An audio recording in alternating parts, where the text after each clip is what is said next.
Tembakan itu memecah sore di pinggiran kota seperti guntur dari langit yang cerah.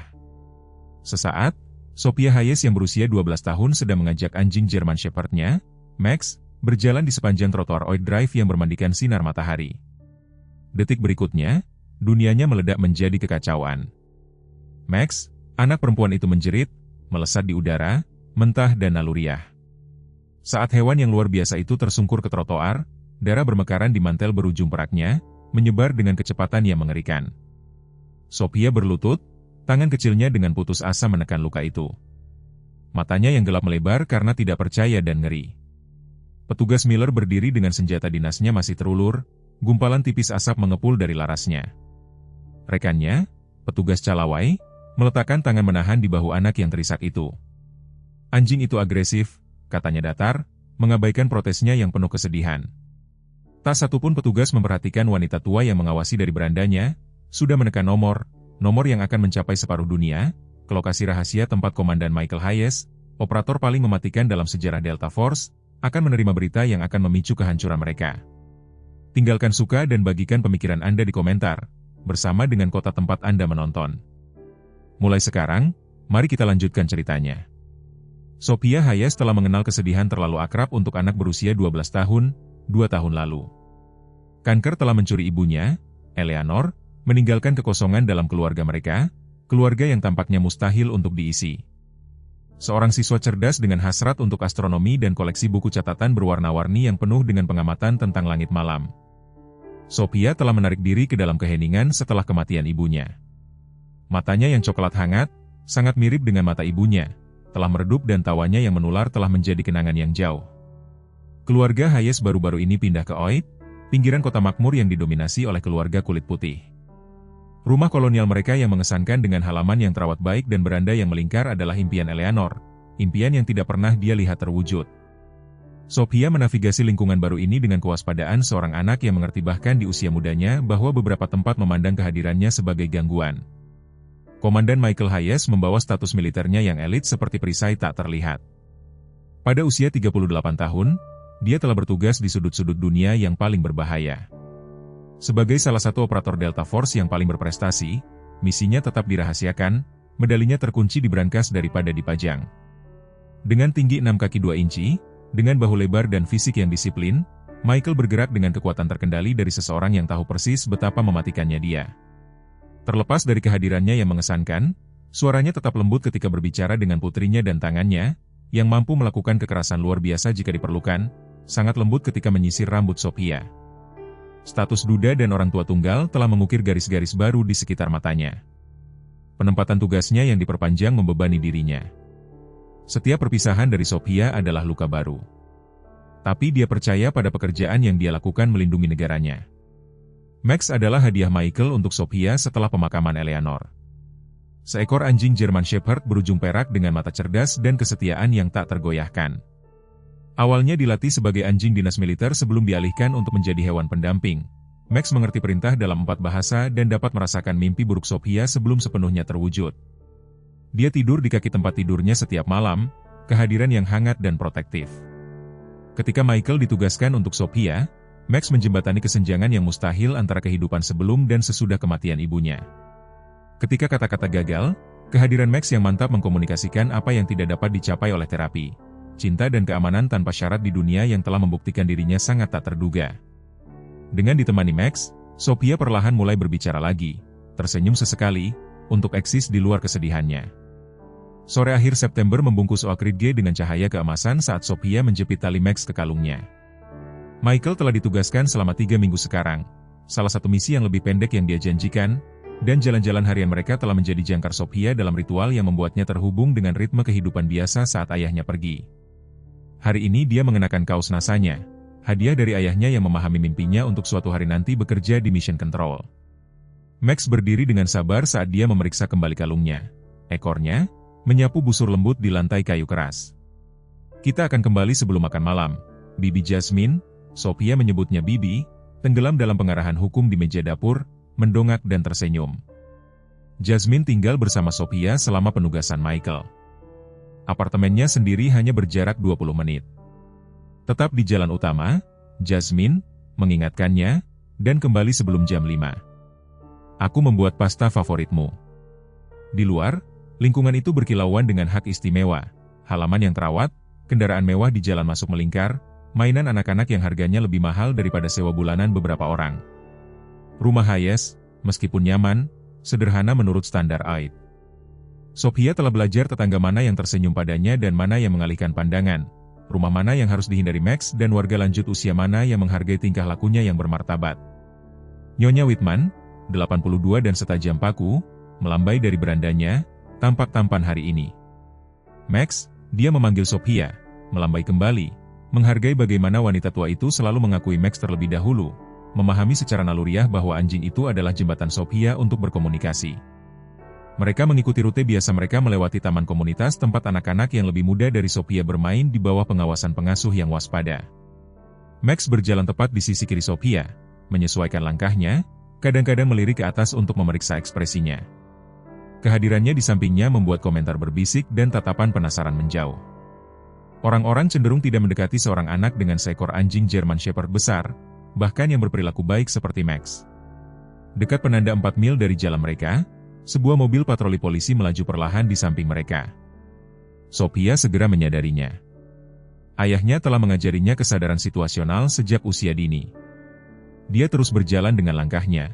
Mantap, tali Max longgar di tangannya. Mobil patroli melewatinya, lalu tiba-tiba menepi dan parkir. Dua petugas muncul dan Sophia merasakan gejolak pertama dari kegelisahan. "Selamat siang," kata petugas yang lebih tua, lencana namanya bertuliskan, "Calaway, kamu tinggal di sekitar sini." Nada suaranya santai tetapi matanya menilai, membuat katalog. "Ya, Pak." Sophia menjawab suaranya lembut tapi jelas. Michael telah mengajarinya untuk menghormati pihak berwenang tetapi juga untuk menjaga martabatnya. Di Riverside Drive, ayahku dan aku pindah ke sini pada bulan Juni. Petugas Calaway bertukar pandang dengan rekannya, petugas Miller, seorang pria yang lebih muda dengan rambut dipotong pendek dan bibir tipis. "Ayahmu di rumah sekarang?" "Dia sedang pergi untuk urusan bisnis." Sophia menjawab, menghilangkan rincian penugasan Michael, seperti yang telah diperintahkan kepadanya. "Bibiku tinggal bersamaku." Miller melangkah lebih dekat, mengamati Max yang tetap diam di samping Sophia. "Itu anjing besar untuk seorang gadis kecil. Kamu yakin kamu bisa mengendalikannya?" "Max terlatih, Pak. Dia tidak akan menimbulkan masalah." Jari-jari Sophia sedikit menegang pada tali, bukan karena khawatir tentang perilaku Max tetapi karena ketegangan yang meningkat yang dia rasakan dalam interaksi tersebut. "Kami telah menerima laporan tentang aktivitas mencurigakan di daerah tersebut," kata Calaway, tangannya bertumpu santai di dekat sarungnya. "Kamu belum melihat orang yang tidak biasa di sekitar, kan?" "Tidak, Pak." Sophia mengambil langkah kecil ke belakang dan Max bergerak bersamanya, gerakan sinkron yang lahir dari jam yang tak terhitung jumlahnya bersama. "Siapa namamu, Nak?" Suara Miller menajam, "Sophia Hayes." Dia mempertahankan kontak mata meskipun ketidaknyamanannya meningkat. "Ayahku adalah Komandan Michael Hayes." Tak satu pun petugas bereaksi terhadap gelar militer. "Komandan dari apa?" Miller bertanya dengan nada skeptis. "Dia di Angkatan Darat, Pak, pasukan khusus." Sophia tidak menjelaskan lebih lanjut, mengetahui peran khusus ayahnya bukan untuk diskusi santai. Calaway melangkah lebih dekat. "Kamu punya ide, Nona Hayes?"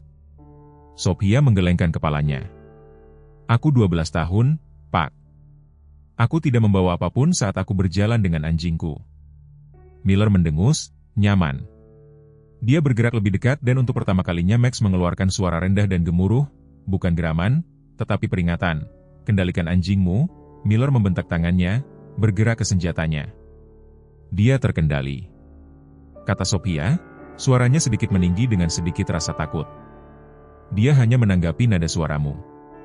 Jika kamu mundur, dia akan santai." Alih-alih mundur, Miller mengambil langkah maju. "Aku bilang, kendalikan hewanmu." Max tidak menerjang, tidak memamerkan giginya, bahkan tidak menggonggong. Dia hanya sedikit menggeser posisinya di depan Sophia, sikap protektif yang akan dikenali oleh setiap pawang terlatih sebagai defensif, bukan agresif. Dia menyerang. Miller berteriak, menarik senjatanya dalam satu gerakan lancar. "Tidak," Sophia menjerit, melesat di udara saat dia mencoba menarik Max kembali. Tapi semuanya terjadi terlalu cepat. Tembakan itu memecah keheningan sore.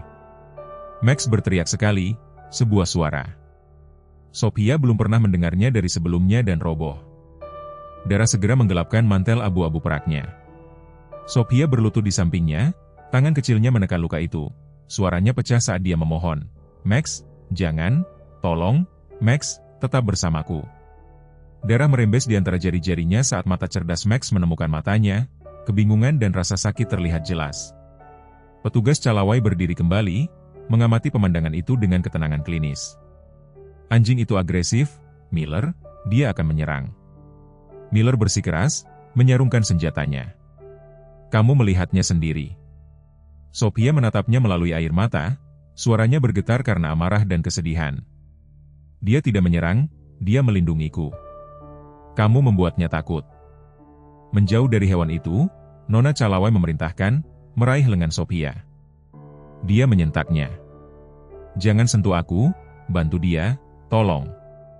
Kamu harus membantunya. Dari berandanya di seberang jalan, Nyonya Whitman telah menyaksikan semuanya. Jari-jarinya yang artritis meraba-raba teleponnya saat dia menelepon 911, tetapi suaranya jelas dan tegas saat dia melaporkan apa yang dia lihat. Dua petugas polisi baru saja menembak anjing seorang gadis kecil tanpa provokasi. Anjing itu tidak menyerang. Aku melihat semuanya. Saat Sophia menimang kepala Max di pangkuannya, napasnya menjadi berat. Ekornya berdebam sekali di trotoar, upaya terakhir untuk menghiburnya, dan kemudian terdiam. Cahaya di matanya meredup saat dunia Sophia runtuh menjadi singularitas kesedihan. Dia mati. Dia berbisik, suaranya hampa karena tidak percaya. Kamu membunuhnya. Dia menatap para petugas, wajah mudanya berubah karena rasa sakit. Tak seorang pun anak pun harus tahu. Ayahku akan membuatmu membayar untuk ini. Miller tertawa, suara pendek dan meremehkan. Apakah itu ancaman, gadis kecil? Tidak, kata Sophia. Air matanya jatuh ke tubuh Max yang masih diam. Itu janji. Berdiri. Suara petugas Calawai memotong kesedihan Sophia seperti pisau. Ketika dia tidak bergerak, masih menimang kepala Max di pangkuannya, dia meraih dan dengan kasar menariknya berdiri. Darah Max, menodai kaos dan celana jeans nasanya, mengotori tangan dan lengannya.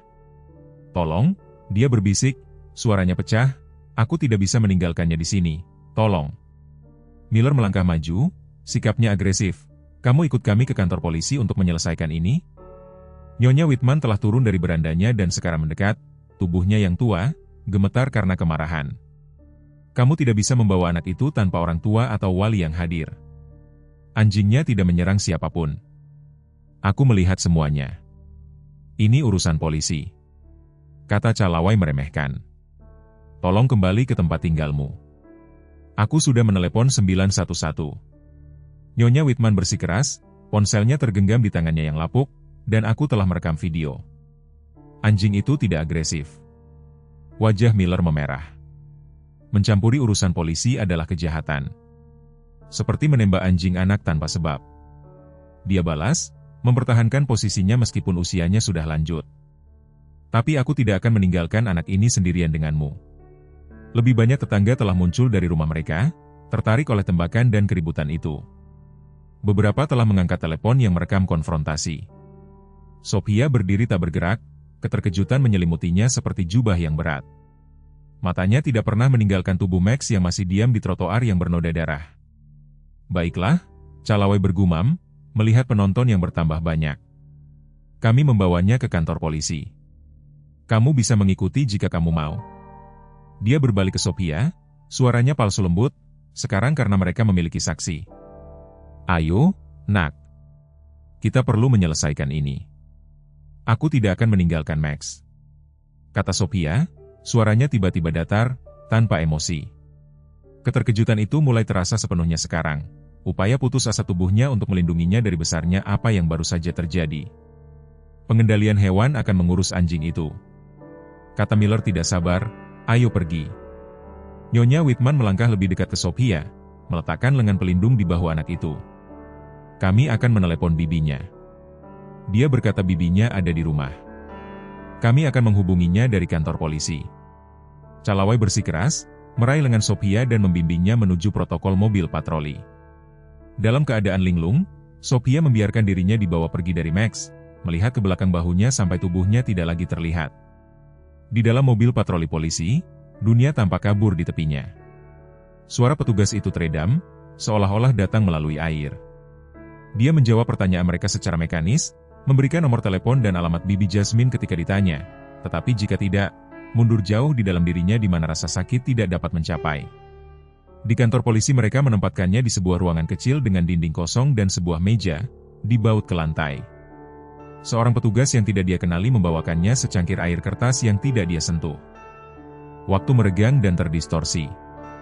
Dia menatap darah Max yang mengering di tangannya, tidak mau mencucinya. Itu semua yang tersisa dari dirinya. Pintu terbuka hampir 2 jam kemudian dan bibi Jasmine menyapu seperti kekuatan alam. Ketenangan profesionalnya hampir tidak menahan amarahnya. Pada usia 35 tahun, Jasmine Hayes telah membangun reputasinya sebagai salah satu pengacara hak-hak sipil yang paling tangguh di kota dan hari ini reputasi itu mendahuluinya. Sophia Jasmine melintasi ruangan dalam 3 langkah dan, melipat keponakannya dalam pelukannya, dia menarik kembali untuk memeriksa kengeriannya, melintasi wajahnya pada pakaian yang bernoda darah. "Apakah kamu terluka? Apakah mereka menyakitimu?" Sophia menggelengkan kepalanya. Tidak dapat membentuk kata-kata, Jasmine berbalik menghadap para petugas yang telah mengikutinya ke ruangan itu. "Kamu menahan seorang anak di bawah umur selama hampir 2 jam tanpa pemberitahuan yang tepat kepada walinya. Kamu membuatnya diinterogasi tanpa representasi yang sesuai. Anjing yang kamu tembak adalah hewan peliharaan terdaftar yang dilatih khusus untuk dukungan emosional bagi seorang anak yang kehilangan ibunya karena kanker. Anjing itu agresif." Miller memulai, "Simpan itu." Jasmine membentak. "Aku sudah meninjau rekaman video dari 3 tetangga yang berbeda. Hewan itu tidak agresif dan kamu tahu itu." Dia mengumpulkan barang-barang Sophia. "Kami pergi dan diberitahu, ini jauh dari selesai."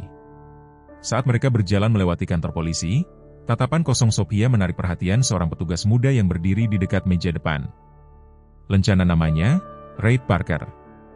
Tidak seperti yang lain, matanya menyimpan sesuatu seperti rasa malu saat dia memperhatikan mereka lewat. Perjalanan pulang berlalu dalam keheningan, Sophia menatap keluar jendela, tubuhnya hadir secara fisik, tetapi pikirannya di tempat lain seluruhnya. Ketika mereka tiba di rumah, Jasmine dengan lembut membimbingnya ke kamar mandi. "Ayo kita bersihkan dirimu, sayang," katanya lembut. Sophia menatap tangannya yang bernoda. "Jika aku mencucinya," dia berbisik. Rasanya seperti mengakui bahwa dia benar-benar pergi. Mata Jasmine berkaca-kaca. "Oh, Sophia," dia berlutut di depan keponakannya, "Max akan selalu bersamamu. Tidak ada yang bisa menghapus apa artinya dia bagimu." Kemudian, setelah mandi yang tidak dia ingat diambilnya, dan mengenakan pakaian bersih tidak membawa kenyamanan, Sophia duduk di tempat tidurnya, menatap tempat tidur anjing Max yang kosong di sudut kamarnya. Jasmine duduk di sampingnya menelepon. Suaranya bergantian antara ketenangan profesional dan amarah yang hampir tidak terkendali. Saat dia berbicara dengan rekan-rekan hukumnya, advokat hak-hak hewan, komite pengawasan polisi dan akhirnya, melalui saluran militer yang tepat, mencoba menghubungi Michael. Malam itu, mimpi buruk dimulai. Sophia terbangun, berteriak, meraih Max, yang selalu ada untuk menghiburnya. Jasmine memeluknya sebagai gantinya, tetapi itu tidak sama. Mimpi buruk datang lagi dan lagi. Suara tembakan, Max jatuh, darah merembes melalui jari-jarinya saat hidupnya melayang pergi. 3 hari kemudian, Michael Hayes turun dari pesawat angkut militer, wajahnya terpahat di granit. Dia telah ditarik dari misinya. Saat pesan Jasmine mencapai perwira komandonya, urgensi situasi itu tampak jelas bahkan melalui saluran resmi. Dia tidak mengucapkan lebih dari kata-kata yang diperlukan selama perjalanan pulang, pikirannya dipenuhi dengan satu tujuan, mencapai putrinya. Ketika dia berjalan melewati pintu rumah mereka, Sophia duduk tak bergerak di sofa ruang tamu menatap kosong. Dia belum berbicara sejak meninggalkan kantor polisi. Psikolog anak, Jasmine, telah menelepon, mendiagnosis stres traumatis akut, merekomendasikan terapi segera. "Sophia," kata Michael lembut. Dia berbalik dan ketika dia melihatnya, sesuatu terbuka di wajahnya. Dia melompat ke pelukannya dengan suara mentah dan terluka yang lebih binatang daripada manusia. Michael mengangkatnya dengan mudah, memeluknya erat-erat ke dadanya saat dia terisak untuk pertama kalinya sejak Max meninggal. Aku tidak bisa menyelamatkannya, ayah. Dia tersedak di antara isak tangis. Aku mencoba. Aku meletakkan tanganku di luka itu, seperti yang kau ajarkan padaku, tetapi aku tidak bisa menghentikan pendarahannya. Mata Michael bertemu dengan mata Jasmine di atas kepala Sophia, dan saudara perempuannya melihat sesuatu di sana yang membuat darahnya menjadi dingin, kemarahan yang tenang dan diperhitungkan yang dia kenali dari masa kecil mereka. Itu adalah tatapan yang dia miliki malam dia memasukkan 3 anak laki-laki lingkungan ke rumah sakit karena menyerangnya ketika dia berusia 14 tahun. Aku seharusnya tidak melepaskan tali itu. Sophia melanjutkan kata-katanya berjatuhan sekarang karena bendungan itu telah jebol. Mungkin jika aku tidak menariknya kembali, ini bukan salahmu. Kata Michael suaranya lembut padanya, bahkan saat amarah berkobar di balik matanya. Max melakukan persis apa yang seharusnya dia lakukan. Dia melindungimu. Polisi itu mengatakan Max menyerang, tetapi dia tidak ayah, dia hanya berdiri di depanku. Michael membawanya ke sofa, duduk bersamanya masih dalam pelukannya. Aku tahu, sayang, aku percaya padamu. Pada malam hari, setelah Sophia akhirnya tertidur karena kelelahan, Michael duduk dalam kegelapan di dapur bersama Jasmine. Adik perempuannya mendorong sebuah folder tebal melintasi meja kepadanya. Urusan internal membersihkan mereka berdua, katanya, tanpa basa-basi. Penggunaan kekuatan yang dibenarkan, mereka mengklaim anjing itu menerjang. Ekspresi Michael tidak berubah. Video-video itu tampaknya tidak meyakinkan. Sistem melindungi miliknya sendiri. Suara Jasmine pahit. Dengan pengetahuan tentang terlalu banyak kasus serupa, aku mengajukan gugatan perdata, tetapi itu tidak akan cukup. Michael selesai. Dia berdiri berjalan ke jendela untuk menatap keluar ke malam. Putriku tidak bisa tidur, dia tidak bisa berbicara. Anjing itu menyelamatkan hidupnya setelah Eleanor meninggal dan orang-orang ini mengambilnya darinya tanpa konsekuensi. Dia berbalik ke Jasmine, keputusannya sudah dibuat. Sistem telah mengecewakan putriku, aku tidak akan. Michael Hayes duduk di ruang kerjanya meninjau laporan investigasi internal yang Jasmine peroleh melalui koneksi hukumnya. Narasi resmi itu bersih, ringkas dan sepenuhnya dibuat-buat. Petugas menanggapi laporan tentang aktivitas mencurigakan. Setelah mendekati subjek, anjing itu menunjukkan perilaku agresif dan menerjang petugas Miller yang melepaskan senjatanya untuk membela diri. Nyaman, disanitasi sebuah kebohongan yang dibungkus dengan bahasa birokrasi yang dirancang untuk membebaskan departemen dari segala kesalahan. Melalui pintu yang sebagian terbuka, Michael bisa melihat Sophia duduk di lantai ruang tamu. Pekerjaan rumahnya tidak tersentuh di sampingnya. Dia telah kembali ke sekolah atas desakan dokternya, Sarah Bennett. Tetapi anak yang bersemangat dan ingin tahu yang pernah mengisi buku catatan dengan pengamatan tentang bintang-bintang, sekarang bergerak melalui hari-harinya seperti hantu. Pemandangan putrinya, berongga dan berkurang, memicu amarah dingin yang menetap di tulangnya. Dia telah dilatih untuk menyalurkan emosi menjadi keuntungan taktis, untuk membagi-bagi perasaan yang mungkin mengganggu tujuan misi. Tapi ini berbeda. Ini Sophia. Ada sesuatu yang lain yang harus kamu lihat, kata Jasmine. Memasuki ruang kerja dengan folder lain, aku menarik file personel pada kedua petugas. Ini bukan insiden pertama mereka yang melibatkan kekerasan berlebihan. Dia menyebarkan beberapa dokumen di atas meja. Calaway memiliki 17 keluhan dalam filenya selama 6 tahun terakhir. Kekerasan berlebihan, profil rasial, penggeledahan dan penyitaan ilegal. Miller memiliki 9, sebagian besar diajukan setelah dia menjadi mitra Cali 3 tahun lalu. Tak satu pun menghasilkan tindakan disipliner. Michael memeriksa dokumen-dokumen itu, mencatat polanya. Keluhan sebagian besar berasal dari orang-orang kulit berwarna dalam yurisdiksi yang 80% berkulit putih. Jasmine mengkonfirmasi kepala polisi, wali kota, dan jaksa wilayah semuanya adalah teman kuliah. Sistem dirancang untuk melindungi mereka, bukan untuk meminta pertanggungjawaban mereka. Dan sekarang mereka telah mengalihkan perhatian mereka ke lingkungan kita, kata Michael, menghubungkan titik-titik. Laporan tentang aktivitas mencurigakan yang mereka klaim sedang diselidiki sebenarnya tidak ada. Aku memeriksa catatan pengiriman. Panggilan itu tidak pernah terjadi. Mereka melihat seorang anak kulit hitam di lingkungan kulit putih yang makmur dan memutuskan dia tidak pantas berada di sana. Suara Jasmine tegang, dengan kemarahan terkendali. Inilah yang aku perjuangkan setiap hari di pengadilan, Michael. Rasisme kasual, sistemik, yang menempatkan orang-orang kita pada risiko hanya karena ada di ruang lain. Orang lain berpikir kita tidak pantas berada di sana. Michael mengangguk. Ekspresinya tidak terbaca. Aku mengerti perjuanganmu, Jess, aku menghormatinya, tetapi aku tidak bisa menunggu sistem untuk memperbaiki dirinya sendiri, tidak sementara Sophia bangun berteriak setiap malam. Apa yang kamu rencanakan? Jasmine bertanya, meskipun pengunduran diri dalam suaranya menunjukkan dia sudah tahu. Michael tidak menjawab secara langsung. Aku membutuhkanmu untuk melanjutkan dengan gugatan perdata. Ikuti setiap saluran yang tepat, dokumentasikan semuanya. Jadilah suara akal dan kebenaran hukum. Sementara kamu melakukan apa sebenarnya? Sementara aku memastikan bahwa orang-orang ini tidak pernah menyakiti anak lain? Jasmine menutup matanya sebentar. Michael, aku tidak bisa menjadi bagian dari apapun yang ilegal. Aku tidak akan pernah memintamu untuk itu. Dia mengumpulkan kertas-kertas itu, menyusunnya secara metodis, tetapi aku perlu tahu kamu akan ada untuk Sophia jika segalanya menjadi rumit. Kamu tahu aku akan. Jasmine ragu-ragu lalu menambahkan, ingat saja bahwa Sophia membutuhkan ayahnya lebih dari yang dia butuhkan balas dendam. Michael menatap melewati dirinya ke tempat putrinya duduk, masih dan diam, di ruang tamu. Apa yang dia butuhkan adalah keadilan dan karena tampaknya tidak ada orang lain yang bersedia memberikannya, tanggung jawab itu jatuh kepadaku. Keesokan harinya, Michael memulai pengawasannya. Pelatihan militernya telah mempersiapkannya untuk pengumpulan intelijen yang sabar dan metodis. Dia menetapkan pola petugas, rute patroli mereka, tempat makan siang yang disukai, tempat hiburan di luar tugas. Calawai tinggal di rumah bergaya peternakan sederhana bersama istri dan putra remajanya Miller, bercerai 2 kali, menempati apartemen yang jarang dilengkapi dan menghabiskan sebagian besar malam di Om Al-Es Pub. Kedua pria itu beroperasi dengan kepercayaan diri kasual dari mereka yang tidak pernah menghadapi konsekuensi atas tindakan mereka.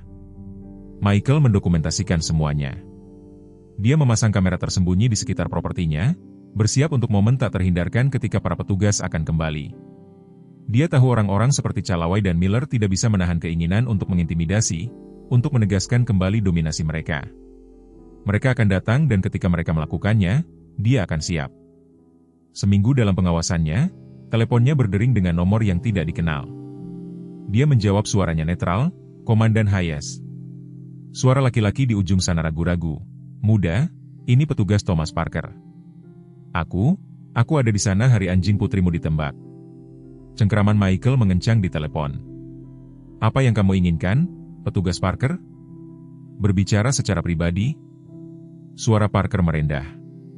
Apa yang terjadi pada putrimu tidak benar. Laporan itu bukan apa yang sebenarnya terjadi. Aku tidak mengatakan apa-apa saat itu dan aku kesulitan hidup dengan diriku sendiri. Mengapa memberitahuku ini? Mengapa tidak melaporkannya melalui saluran yang tepat? Tawa Parker pahit. Aku mencoba. Sersanku menyuruhku untuk mengingat di mana kesetiaanku seharusnya berada jika aku ingin mempertahankan pekerjaanku. Michael mempertimbangkan kemungkinan-kemungkinannya. Sebuah jebakan, krisis hati nurani yang tulus, sebuah ujian. Jam 4 sore, kedai kopi di Marlin Street. Datang sendirian dan berpakaian sipil. Pada jam 4 sore, Michael duduk di meja sudut dengan pandangan yang jelas tentang pintu masuk. Petugas Parker masuk tepat waktu, mengenakan jeans dan kemeja berkancing. Tampak lebih muda di luar seragam, dia melihat Michael segera, pengakuan berkedip di wajahnya. Parker jelas telah mengerjakan pekerjaan rumahnya. Tidak banyak foto Michael yang tersedia untuk umum dari karirnya yang dirahasiakan. Komandan Hayes, kata Parker, sambil duduk di kursi di hadapannya. Matanya merah, posturnya tegang. Michael memperhatikannya. Anda mengambil risiko yang signifikan, petugas Parker. Saya tahu. Tangan Parker gelisah dengan serbet kertas, tetapi saya tidak bisa tidur. Setiap kali saya menutup mata, saya melihat wajah putri Anda ketika anjing itu ditembak. Saya melihat cara Calawai dan Miller memperlakukannya setelah itu. Ceritakan apa yang sebenarnya terjadi. Keterangan Parker cocok dengan video tetangga, tetapi menambahkan detail penting. Tidak ada panggilan tentang aktivitas mencurigakan. Calawai melihat Sophia dan berkomentar, satu lagi pindah ke sini, sebelum menepi. Max tidak pernah menerjang, tidak pernah menunjukkan giginya. Anjing itu hanya menggeser berat badannya, memposisikan dirinya antara Sophia dan Miller, sikap melindungi daripada agresif. Miller punya masalah dengan anjing besar, jelas Parker. Pernah digigit cukup parah saat menjadi polisi baru, tetapi ini bukan tentang rasa takut.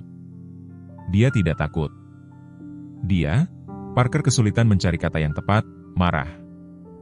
Michael menyambung, karena seorang anak kulit hitam punya keberanian untuk mengajak jalan-jalan anjing besar di lingkungan orang kulit putih. Parker mengangguk sedih.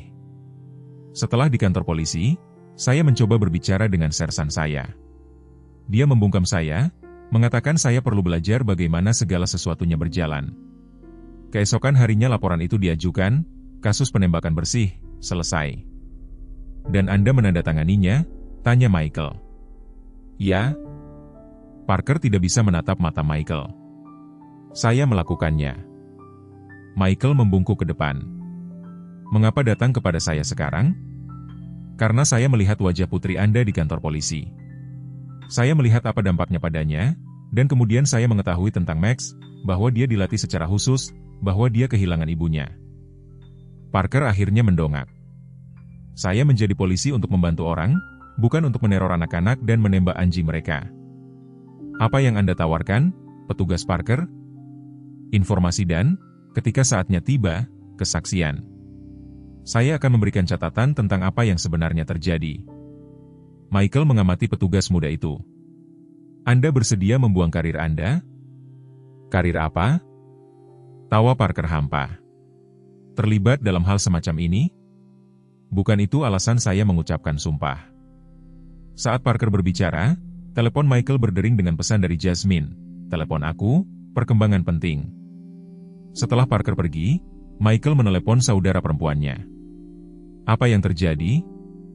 Saya baru saja selesai berbicara dengan kantor kejaksaan distrik. Mereka tidak akan menuntut para petugas, kata Jasmine dengan suara tegang, dengan amarah terkendali. Tidak cukup bukti untuk menyanggah keterangan para petugas tentang kejadian itu. Kami punya banyak video. Tidak ada yang menangkap momen yang tepat. Miller mengklaim Max menerjang, dan rupanya perkataan 3 petugas polisi lebih berat daripada kesaksian seorang wanita tua dan seorang anak yang trauma. Kekecewaan dalam suara Jasmine terasa. Saya tidak akan menyerah pada kasus perdata, tetapi tuntutan pidana tidak mungkin diajukan. Saya mengerti. Michael mengakhiri panggilan. Keputusannya mengkristal, sistem hukum telah gagal, seperti yang dia tahu. Waktunya untuk mengamati sudah berakhir. Malam itu, Michael mengawasi dari mobilnya di taman ketika petugas Calaway keluar dari Ales Pub sendirian. Miller telah pergi 1 jam sebelumnya, terlihat mabuk. Meskipun dijadwalkan untuk patroli keesokan paginya, Calaway tetap tinggal, menikmati 1 gelas bir sambil menonton pertandingan bisbol di televisi bar. Sekarang dia berjalan dengan langkah percaya diri seorang pria yang percaya dirinya tak tersentuh. Dia memutar-mutar kunci di jarinya saat menuju mobilnya yang diparkir di tempat yang remang-remang di belakang gedung. Michael bergerak tanpa suara, mencegah Calaway tepat saat dia meraih gagang pintu mobilnya. Petugas Calaway. Calaway berbalik kaget, tetapi dengan cepat pulih. Pengakuan muncul di matanya, Anda ayah anak itu, Komandan Hayes. Ya. Postur Calaway berubah, menjadi defensif. Tangannya bergerak ke pinggulnya, tempat senjata di luar tugasnya berada. Ini pelecehan, Anda tahu. Saya bisa menangkap Anda sekarang. Anda bisa mencoba, jawab Michael dengan suara yang sangat tenang. Tetapi kemudian kita harus melihat siapa di antara kita yang lebih terlatih. Seketika keraguan melintas di wajah Calaway. Apa yang Anda inginkan? Saya ingin Anda memahami sesuatu. Michael melangkah lebih dekat, memasuki ruang pribadi petugas itu. Putri saya belum berbicara lebih dari bisikan sejak Anda dan rekan Anda membunuh anjingnya. Dia berumur 12 tahun dan dia sudah belajar bahwa orang-orang yang seharusnya melindunginya akan menyakitinya tanpa konsekuensi. Dengar, anjing itu agresif. Michael bergerak dengan kecepatan yang menakutkan, tinjunya mengenai solar plexus Calaway. Petugas itu membungkuk, terengah-engah. Terlalu terkejut untuk meraih senjatanya, Michael meraih kerahnya, membenturkannya ke mobil. Max adalah hewan peliharaan yang dilatih khusus yang menyelamatkan nyawa putri saya setelah ibunya meninggal, kata Michael, suaranya masih tenang, meskipun tindakannya kasar. Dia tidak agresif, dia melindungi. Ada perbedaan yang harus dikenali oleh setiap petugas yang kompeten. Calaway berjuang, tetapi Michael telah dilatih oleh yang terbaik. Dia menyandarkan petugas itu ke kendaraan dengan sedikit usaha. Anda punya pilihan, Calaway.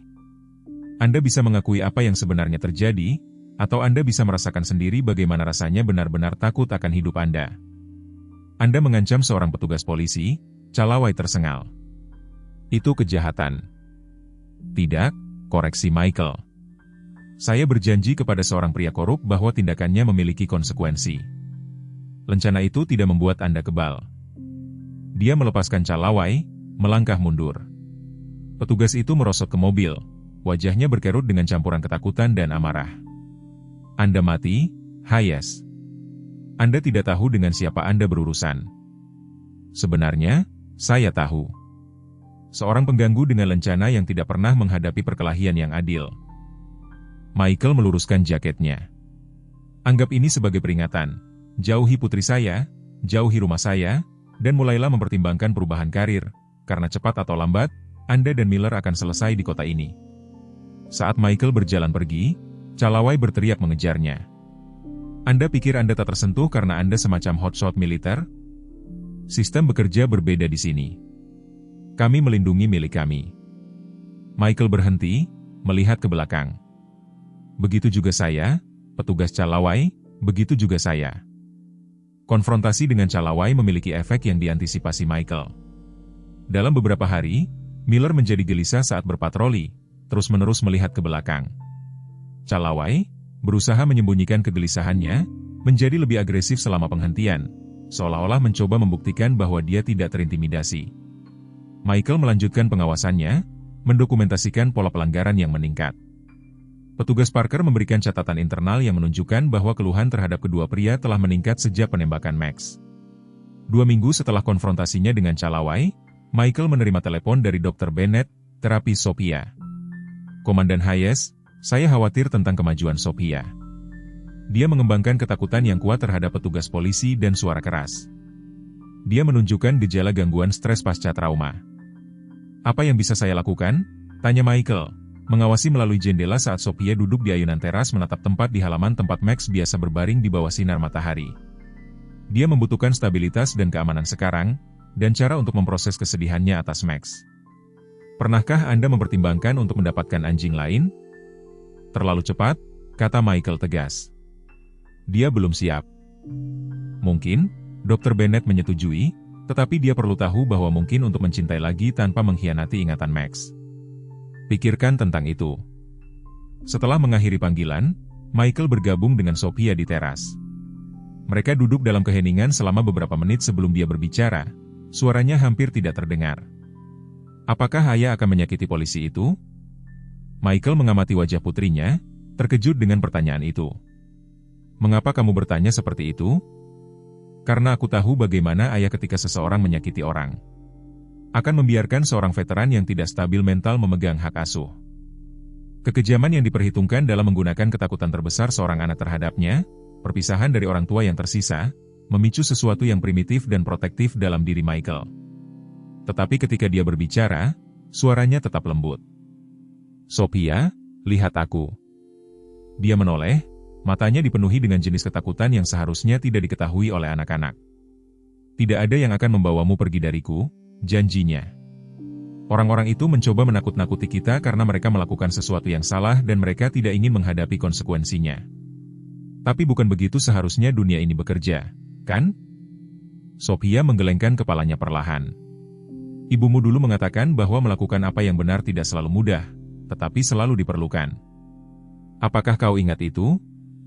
Sebuah senyuman samar menyentuh bibir Sophia. Dia mengatakannya ketika aku tidak ingin memberitahumu bahwa aku mematahkan pancingmu. Benar, Michael meraih untuk meremas tangannya. Kita akan melewati ini bersama, Sophia, aku janji padamu itu. Saat mereka masuk ke jalan masuk, Michael melihat sebuah mobil patroli polisi tanpa tanda parkir di ujung jalan. Mereka mengawasi, menunggu dia membuat kesalahan, untuk memberi mereka amunisi yang mereka butuhkan untuk memisahkannya dari putrinya.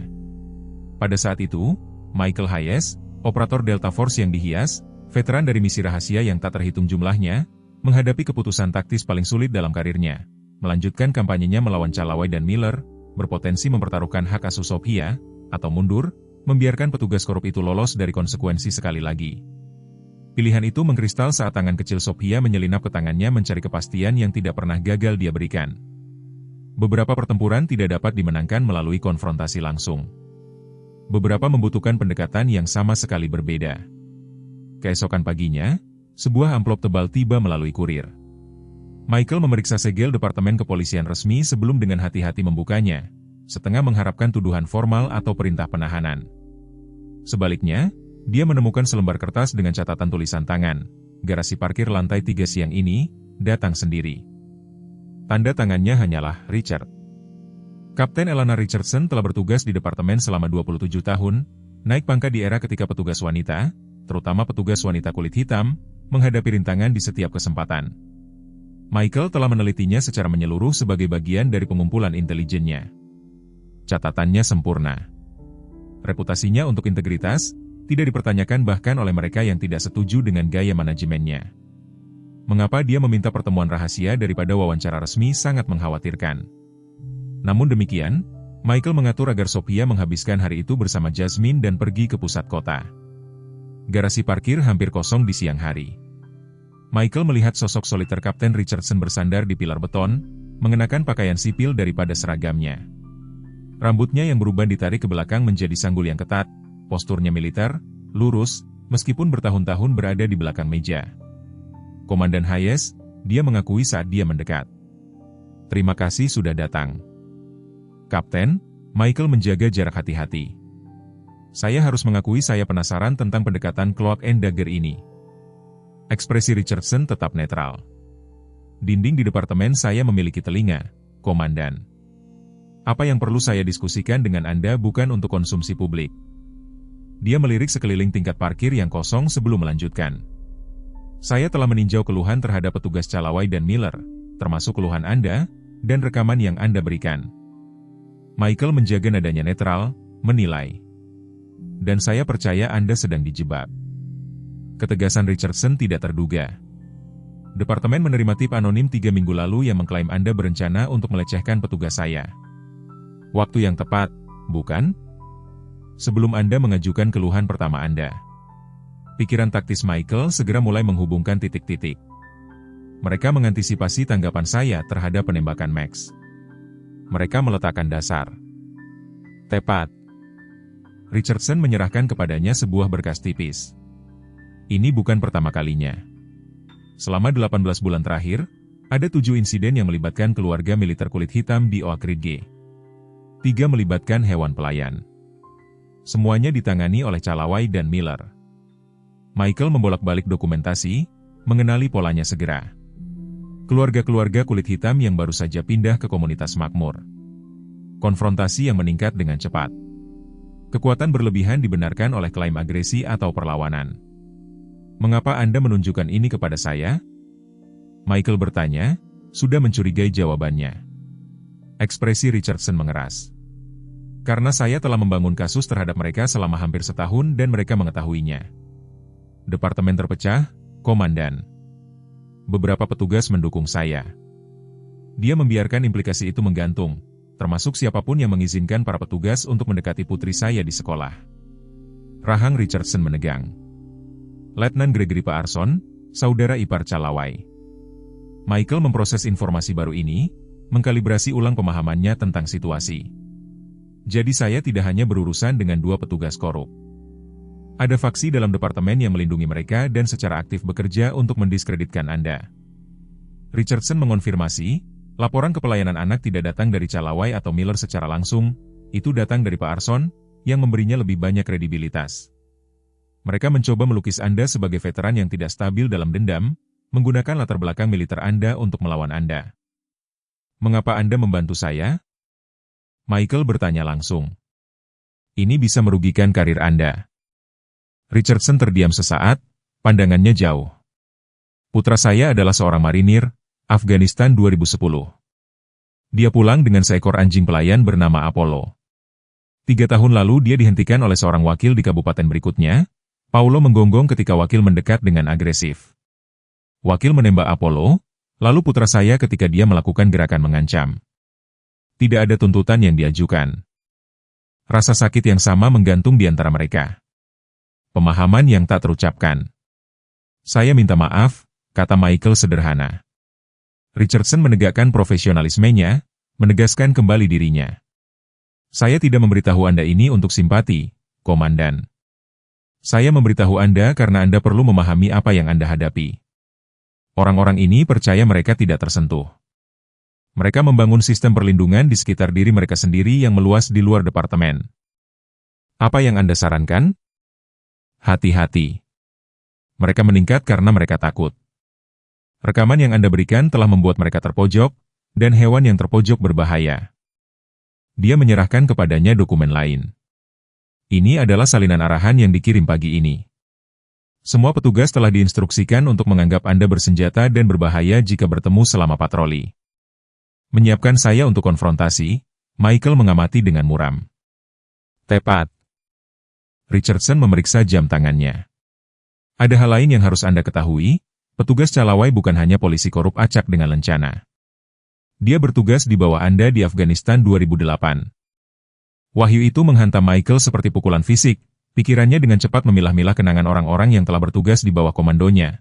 Akhirnya mendarat di wajah yang lebih muda, kurang lapuk tetapi jelas Calawai, Sersan Staff James Calawai, Tim Echo.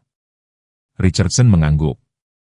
Diberhentikan dengan tidak hormat setelah insiden yang melibatkan kekerasan berlebihan terhadap warga sipil, Anda mengajukan laporan yang mengakhiri karir militernya. Potongan-potongan itu jatuh pada tempatnya dengan kejelasan yang mengerikan. Calawai tidak secara acak menghentikan Sophia hari itu. Dia telah mengenali nama Hayes, dengan sengaja menargetkan putri dari orang yang telah menghancurkan karir militernya. Ini bukan tentang keluarga kulit hitam yang pindah ke lingkungan orang kulit putih, kata Michael perlahan. Ini pribadi sejak awal. Tampaknya begitu, Richardson mengonfirmasi, yang membuatnya semakin berbahaya. Ini bukan hanya tentang menghindari akuntabilitas sekarang, ini tentang balas dendam. Ponsel Michael berdering dengan pesan dari petugas Parker.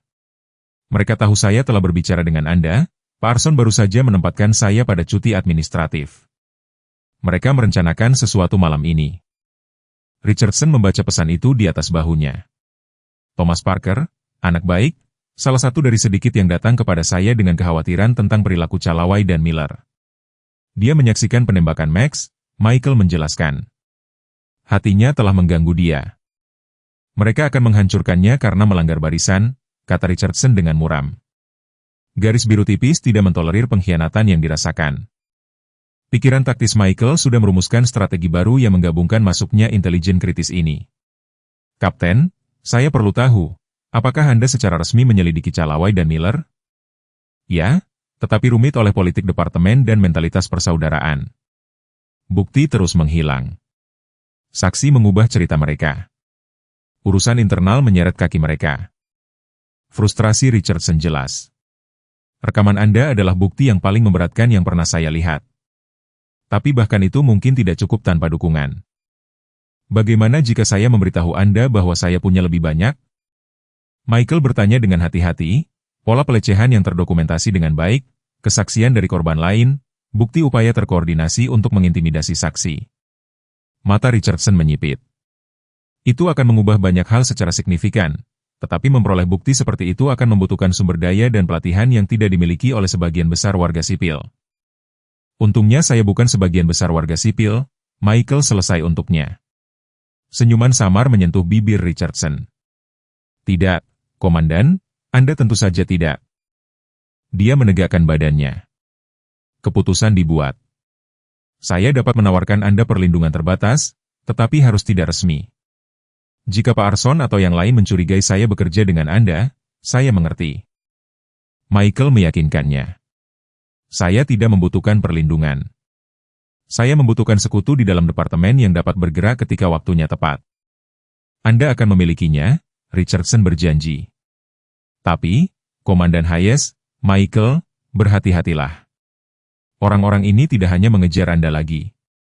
Mereka mengejar putri Anda.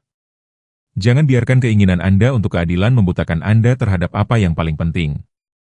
Saat mereka berpisah, ponsel Michael berdering lagi. Kali ini, Jasmine baru saja mendapat telepon dari seorang detektif Wilson mengklaim dia sedang menyelidiki ancaman kredibel yang Anda buat terhadap Calawai dan Miller, dan ingin Sophia datang untuk diinterogasi sebagai saksi material. Aku menghentikannya, tetapi mereka tidak mundur. Wahyu terakhir datang malam itu saat Michael meninjau rekaman keamanan dari 3 minggu terakhir. Di sana, Di latar belakang beberapa klip, mobil tanpa tanda yang sama muncul mengawasi rumah dan dalam satu bingkai yang jelas, ditangkap saat kendaraan berbelok di bawah lampu jalan. Michael dapat dengan jelas melihat pengemudi, Letnan Gregory Paarson. Tetapi itu adalah penumpang yang menyebabkan darah Michael menjadi dingin, seorang pria yang dia kenali dari pengarahan intelijen yang tak terhitung jumlahnya. Victor Decker, mantan kontraktor militer sekarang menjalankan perusahaan keamanan swasta dengan dugaan hubungan dengan kelompok-kelompok ekstremis domestik. Koneksi mengkristal dengan kejelasan yang mengerikan. Ini bukan hanya tentang dendam pribadi calawai atau melindungi petugas korup. Ada pola yang lebih besar yang bekerja, intimidasi sistematis terhadap keluarga militer, terutama minoritas, yang pindah ke Oak Ridge. Bukan pelecehan acak tetapi upaya terorganisir untuk melindungi komposisi homogen komunitas. Ponsel Michael berdering, nomor Kapten Richardson berkedip di layar. Mereka secara sistematis menargetkan keluarga militer kulit berwarna, yang pindah ke Oak Ridge, katanya tanpa basa-basi. Saya baru saja menemukan dokumentasi yang menghubungkan Paarson, Calaway dan 3 petugas lainnya ke kelompok perlindungan komunitas pribadi. Mereka menyebut diri mereka Koalisi Integritas Lingkungan.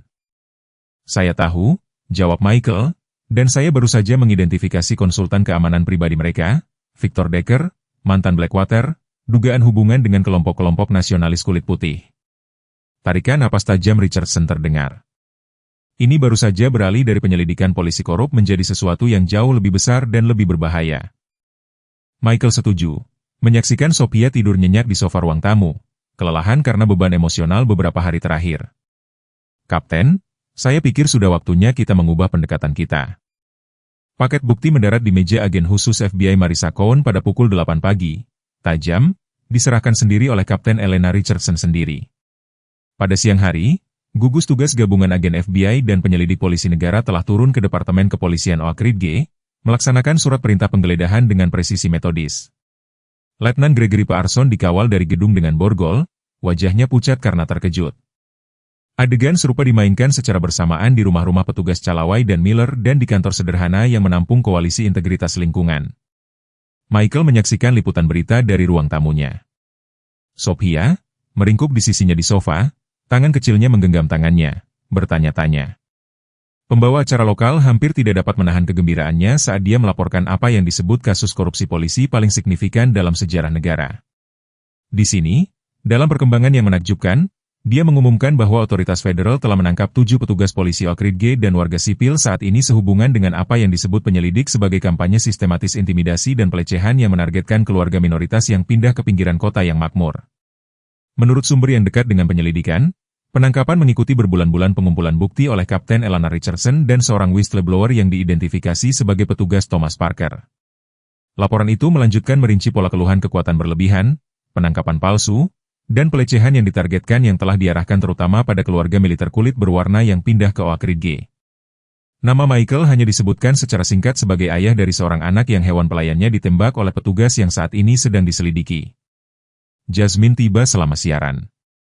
Ekspresinya, campuran kepuasan profesional dan kelegaan pribadi. Tuduhan federal, katanya tanpa basa-basi, duduk di kursi berlengan, pelanggaran hak sipil, bukti konspirasi, gangguan, saksi, intimidasi. Mereka tidak akan pergi dari sini, Michael. Bagaimana dengan penyelidikan DCFS? Dia bertanya dengan tenang, mengingat Sophia mendengarkan dicabut sepenuhnya. Pekerja kasus yang datang ke sini, Diana Mercer, ternyata dia adalah sepupu Paarson. Diskusi Jasmine jelas. Semuanya dibuat-buat dari awal. Sudah ada pembicaraan tentang penyelidikan terpisah terhadap penyalahgunaan kekuasaan dalam pelayanan sosial. Michael mengangguk, memproses informasi ini dengan penilaian yang cermat dari seorang ahli strategi, operasi tersebut telah berhasil melampaui parameter awalnya. Apa yang telah dimulai sebagai pencarian keadilan untuk Max dan Tom, Sophia telah mengungkap sesuatu yang jauh lebih berbahaya, upaya terkoordinasi untuk mempertahankan homogenitas demografis OIT melalui intimidasi sistematis. Ada lebih banyak, Jasmine menambahkan, merendahkan suaranya sedikit. FBI menemukan bukti yang menghubungkan Decker dan NIC ke inisiatif serupa di 3 komunitas lain di seluruh negara bagian. Ini bukan hanya tentang dendam Calaway terhadap Anda, ini lebih besar. Aku tahu, kata Michael sederhana. Sidang pendahuluan diadakan 2 minggu kemudian.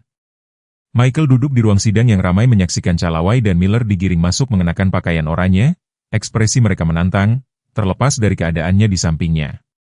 Petugas Parker gelisah dengan gugup menunggu gilirannya untuk bersaksi. Kapten Richardson duduk dengan wajah datar di barisan depan, posturnya kaku, dengan ketegangan akumulasi dari penyelidikan rahasia selama setahun akhirnya membuahkan hasil. Ketika mata Calaway bertemu dengan Michael di seberang ruang sidang, tidak ada kesalahan kebencian yang melintas di sana. Kebencian yang sama yang telah membawanya untuk menargetkan Sophia dan menggunakan trauma seorang anak sebagai senjata dalam pencariannya untuk balas dendam. Sebaliknya, Miller tampak lebih kecil, seolah-olah kempes oleh kenyataan konsekuensi yang tidak pernah benar-benar ia yakini akan datang. Bukti yang diajukan sangat kuat, penuntutan diuraikan secara sistematis, pola pelecehan, laporan yang dipalsukan, upaya terkoordinasi untuk mengintimidasi keluarga dan menekan mereka untuk meninggalkan Oak. Rekaman Calaway dan Miller menyerang Michael di rumahnya sendiri diputar di layar di seluruh ruang sidang, kata-kata mereka sendiri mengutuk mereka melampaui pembelaan apapun yang mungkin. Ketika semuanya selesai, ketika hakim menolak jaminan dan menahan semua terdakwa dalam tahanan menunggu persidangan, Michael tidak merasakan kemenangan, tidak ada kepuasan, hanya perasaan tenang tentang kebenaran, keseimbangan dipulihkan. Di luar gedung pengadilan, wartawan berebut pernyataan.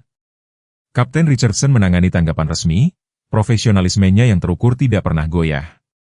Michael menolak semua permintaan wawancara, memilih untuk kembali ke rumah tempat Sophia menunggu bersama bibinya. 3 bulan kemudian, pada pagi musim gugur yang segar, sangat mirip dengan hari Max terbunuh, Michael dan Sophia berdiri di luar tempat penampungan hewan Oak. Tangan Sophia sedikit gemetar di tangannya saat mereka mendekati pintu masuk. "Apakah kamu yakin siap untuk ini?" Michael bertanya dengan lembut. "Tidak ada terburu-buru."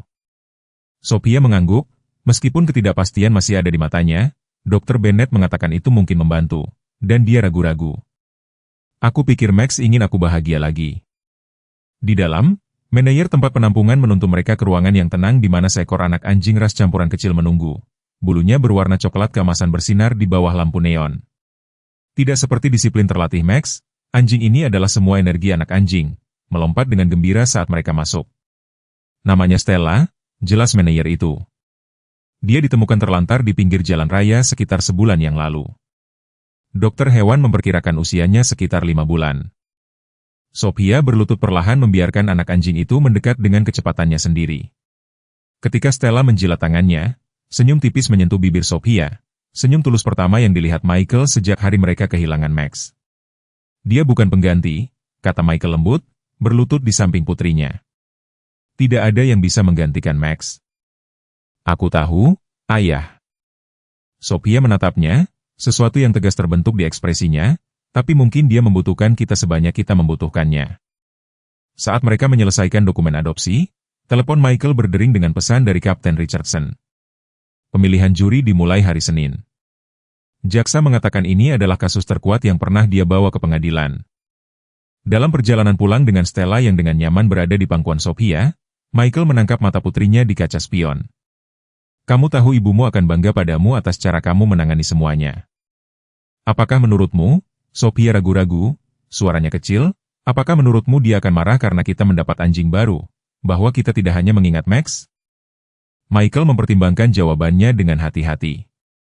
"Aku pikir ibumu memahami sesuatu yang penting tentang cinta, Sophia. Dia dulu mengatakan bahwa cinta tidak seperti cangkir dengan hanya sekian banyak yang bisa dibagikan, itu lebih seperti cahaya. Berbagi dengan seseorang yang baru tidak membuatnya redup bagi orang lain." Sophia merenungkan ini, dengan linglung, membelai telinga Stella. "Jadi mencintai Stella tidak berarti aku kurang mencintai Max." "Tepat," Michael menegaskan.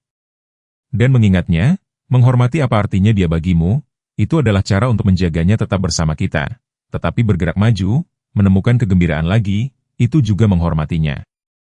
Saat mereka masuk ke jalan masuk rumah mereka, Nyonya Whitman melambai dari berandanya. "Apakah itu anak anjing baru? Yang kulihat," dia memanggil dengan riang. Sophia keluar dari mobil dengan hati-hati memeluk Stella di lengannya. "Namanya Stella," dia mengumumkan, suaranya lebih kuat dari yang terjadi dalam beberapa bulan. "Wah, dia cantik," kata Nyonya Whitman, menyeberang jalan untuk menemui mereka. "Dan itu membuat hati tuaku senang melihatmu tersenyum lagi, Nak." Malam itu, Sophia tidur dengan Stella meringkuk di kaki tempat tidurnya. Bukan di tempat tidur lama Max tetapi di tempat tidur baru yang telah mereka pilih bersama. Michael duduk di ayunan beranda menatap bintang-bintang yang dulunya sangat dikagumi putrinya. Jalan menuju keadilan tidak seperti yang awalnya ia bayangkan, membutuhkan pengekangan ketika yang ia inginkan hanyalah pembalasan. Tetapi menyaksikan Sophia mulai sembuh, melihat kembalinya ketahanannya yang tenang, ia tahu ia telah membuat pilihan yang tepat. Keadilan, keadilan sejati, bukan hanya tentang hukuman bagi mereka yang telah melakukan kesalahan. Itu tentang pemulihan keamanan, kepercayaan, kemampuan untuk bergerak maju. Untuk pertama kalinya sejak kematian Max, Michael membiarkan dirinya percaya bahwa pemulihan seperti itu mungkin, bukan hanya untuk putrinya tetapi juga untuk dirinya sendiri. Saya telah menyelesaikan bagian 9 resolusi dengan tepat 1000 kata. Seluruh cerita sekarang selesai, mengikuti garis besar dengan cermat, sambil mengembangkan narasi yang kuat secara emosional tentang keadilan, penyembuhan, dan ikatan antara ayah dan anak perempuan. Cerita tersebut menggabungkan semua elemen yang diminta, kedalaman emosional, kontroversi, ketegangan dramatis, dan, pada akhirnya, akhir yang membangkitkan semangat, tanpa elemen fiksi ilmiah apapun. Di tahun-tahun senja kita telah menyaksikan lanskap Amerika yang berkembang, kemenangan dan kegagalannya. Kita telah melihat janji-janji kesetaraan yang terlalu sering tidak terpenuhi, dan sistem yang terkadang melindungi kekuasaan daripada orang-orang. Kisah Komandan Hayes mengingatkan kita bahwa keadilan, meskipun tidak sempurna, tetap mungkin ketika keberanian bertemu dengan kebijaksanaan. Seperti banyak generasi kita yang berjuang dalam pertempuran baik di luar negeri maupun di dalam negeri, Hayes memahami bahwa kekuatan terbesar terletak bukan pada balas dendam tetapi pada prinsip, ketekunan. Perjuangannya menggemakan pengalaman kita sendiri dengan lembaga-lembaga yang menolak perubahan, dalam pelajaran menyakitkan yang telah kita pelajari tentang memilih pertempuran kita dengan bijak. Namun kemenangan pamungkasnya menegaskan apa yang selalu kita ketahui, bahwa cinta untuk anak-anak kita, untuk komunitas kita, untuk cita-cita kita, menopang kita melalui kegelapan saat kita menyaksikan generasi muda menavigasi perairan yang sama ini. Marilah kita berbagi kebijaksanaan ini. Keadilan sejati menyembuhkan daripada melukai, membangun daripada menghancurkan dan pada akhirnya memungkinkan hati yang terluka seperti Sophia untuk menemukan jalan mereka kembali menuju kegembiraan. Inilah warisan kita bagi mereka, bukan solusi sempurna, tetapi keyakinan yang tak tergoyahkan bahwa hari esok bisa lebih baik dari hari ini. Saya harap Anda menikmati cerita hari ini. Berlangganan saluran ini agar Anda tidak melewatkan